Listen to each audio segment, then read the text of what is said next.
12 hours with our 2-year-old. We're flying from Bangkok to London with Thai Airways. This will be the longest flight that we've done with Gaia, so we are a bit nervous, but we're also really excited to bring you guys with us, and hopefully we'll survive and share some of the tips that we've learned along the way. The first tip that we didn't even know about until 5 minutes ago was that if you're flying out of Bangkok Airport BKK, you can use the fast track gate for departures if you have a baby or an infant with you. So definitely do that. We just totally skipped the queue, and now we're gonna head through and get something to eat.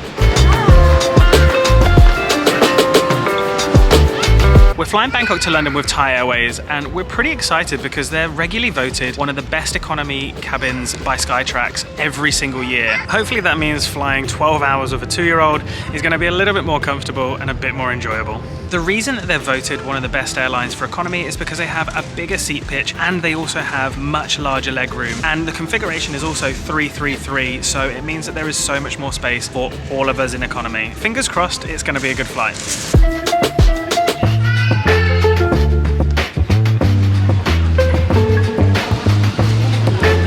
Our first real tip for traveling with a toddler is to get a travel pram that actually fits in the overhead locker. Most prams can be checked at the gate, and I think that's the option a lot of people go for. That was actually the only option we knew was possible before we started looking into this trip, but you can get prams that fold down small enough to go onto the plane with you and fit in the overhead above. The reason why this is so great is because you don't have to wait around for your pram to come off after you get off the plane. Normally, if you're checking it at the gate, you just drop it off right before you step onto the plane, and then as soon as you step off, you wait there and they bring it back to you. Our experience so far has been that we've just been able to get off plane with our pram all ready to go, and we've walked past all these people waiting for their gate check prams. So we definitely recommend one that goes in the overhead. We have the Mountain Buggy Nano, but there are a bunch of different ones that you can get. Our second choice was the Baby Zen Yo-Yo. This is probably too specific for a lot of people, but if you are interested, I'll link the pram we've got in the description box below.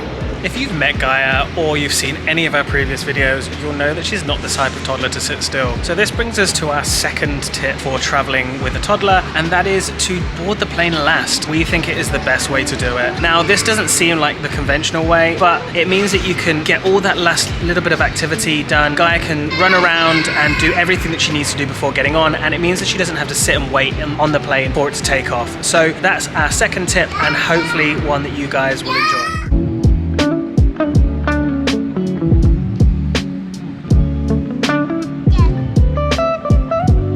Whenever we fly, we try to load up on snacks that we know that Gaia will like. And this time we actually didn't do that because we were in such a rush yesterday. We've managed to pick up a few things here at the airport which we know that Gaia enjoys, and it just makes everything so much easier for her and for us, even though Gaia does now get a meal on the plane because she's 2, but we just want to make sure that she has things that are familiar to her, that she knows that she enjoys, and that will make things just that little bit more pleasant for all involved, including those around us. Another thing that we always bring with us on flights for Gaia is an iPad with wireless headphones. We found the wireless headphones to be a game changer for us because she can still move her body, she's not getting tangled up in them, and 2-year-olds are pretty active, especially ours, so for us the wireless headphones have been a lifesaver. We also download shows before we leave, so we have The Gruffalo, Shaun the Sheep, Frozen, all the things that we know that she'll love, and that's going to entertain her at least for some of the flight.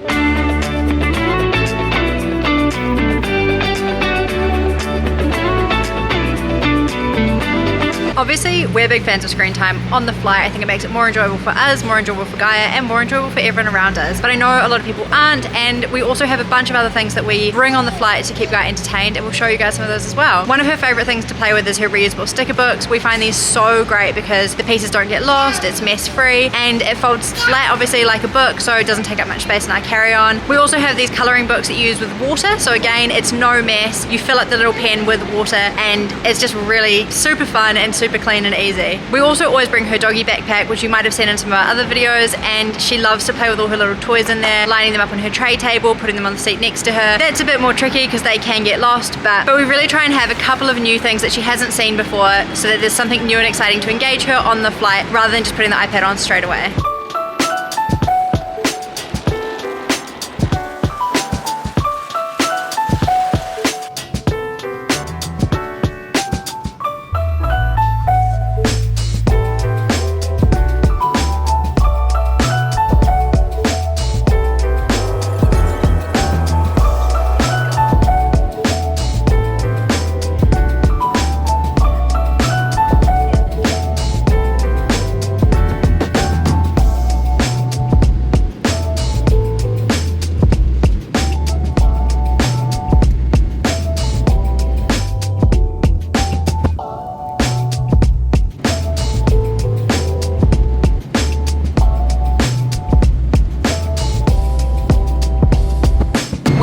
4.5 hours into our flight, so I want to say almost halfway, but we're not really at all.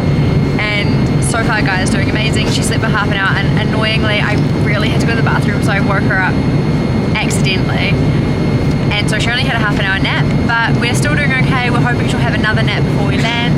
When we land, it's going to be midnight local time, so by the time we get to where we're staying, it's going to be about 1 or 2 in the morning. A really long day for her, but so far we're all surviving.